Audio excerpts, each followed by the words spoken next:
All the other Viltrumites are scared of me. No one talks to me. No one wants to be my friend. They think I am unstable. All it took was 3 lines. 3 lines to fundamentally change and, in my opinion, elevate a character. So in the comics, there is no Mark deathbed confession. Like, there's no moment where Conquest has Mark by the neck and he's like, let me tell you a little something about myself that I ain't never told nobody else. No. He is a psychopath and a monster from the beginning. From the moment that man showed up and Mark said, "Nah, we running the ones," that boy Conquest was a animal, absolute machine that had to be put down. Imagine my surprise when we got a little bit of vulnerability. It was vulnerability on the edge of him choking the life out of Mark, but a little bit of vulnerability. And I feel as though a lot of people living today have either been in a situation like that, not being choked out by an alien, or they've seen somebody like that, somebody that gives 100% to their job. And their job does not give a shit about them in any way, shape, or form. Somebody who puts so much into work that it completely fucks their work-life balance. Friends go out the window, family go out the window, relationships go out the window. All they know is the 9 to 5. Eat, sleep, 9 to 5. I'm up at work. Let's go. And it was so weird, but at the same time, so amazing listening to him basically explain the fact that he doesn't have any friends. Among the 50 something Viltrumites that are left, he's all alone. Nobody interacts with him.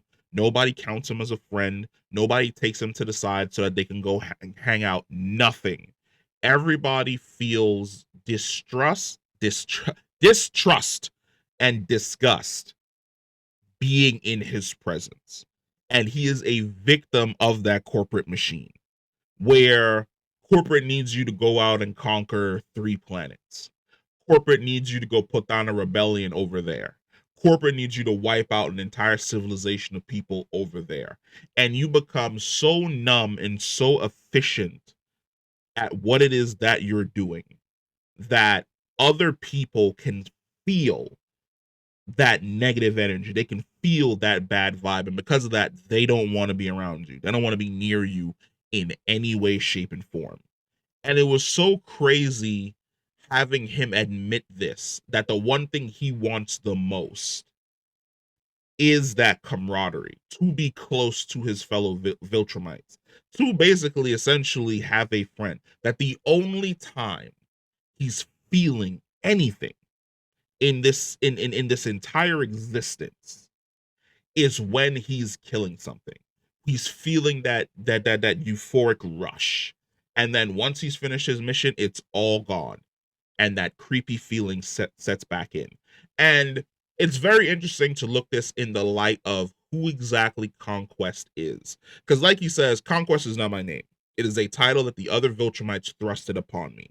But when you look at him as a character, the Viltrumites hate weakness. He's missing an arm. Half of his face is scarred and he's blind in one eye. To the Viltrumites, this is a weakness that needed to be stomped out. He had to be eradicated. So what does he do? He throws himself into work. He throws himself being the best conquering, exterminating Viltrumite that anyone had ever seen. And because of that, I would bet money that name started off as a joke. Like, look at Conquest over there. Look at old man Conquest over there working his ass off so that Thrag doesn't turn around and just instantly kill him one day.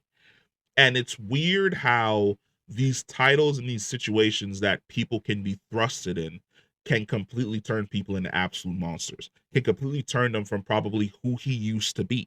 Because now the question is asked the same way we're going to be asking this question every single time a Viltrumite shows up on Earth and mingles with humans. What if Conquest had come to Earth? What if he had made friends? What if he had fallen in love? What kind of man would he have been if he was able to experience the human element? It's one of the things that Nolan brings up all the time. Nolan's like, I shouldn't feel this way. I shouldn't have these emotions. I shouldn't care about these lesser beings that die if I flick a rock in their general direction. But I do. I do care about them. I have feelings now. I have these wants and these desires that weren't there before. Before, it was just the Empire. That's it. That is all there was. I ate, I slept, I breathed, and I woke up for the Empire. Now, now I've got friends. Now I've got a family. I've got a wife. I've got a kid. I've got a job. I'm a fucking. I think Nolan was a book writer. What would have happened? Who is the other person Conquest would have been if instead of Nolan, he was sent to Earth? Instead of ridicule and being marginalized by his fellow Viltrumites, he was embraced. And it's so crazy just sitting back and wondering, because before you didn't have to wonder about this stuff. Before with the comics, like I said, he showed up, he was a bad guy. He showed up, he killed some people, and he kept it moving. Now you're like, damn, there was a chance for him to be a complete different person. He probably laughed. He probably laughed earnestly and truly. Instead, he's masking his pain, 24/7 masking his pain. And he's taking that pain and using it as fuel to basically go out and spread the might of Viltrum, to get sadistic pleasure where he can, so that he can just feel just a little something, just a little ember of emotion and happiness. And I absolutely love it. I love it when media can elevate the source material. We see that with The Boys. Every single season of The Boys elevates the source material that it is based on.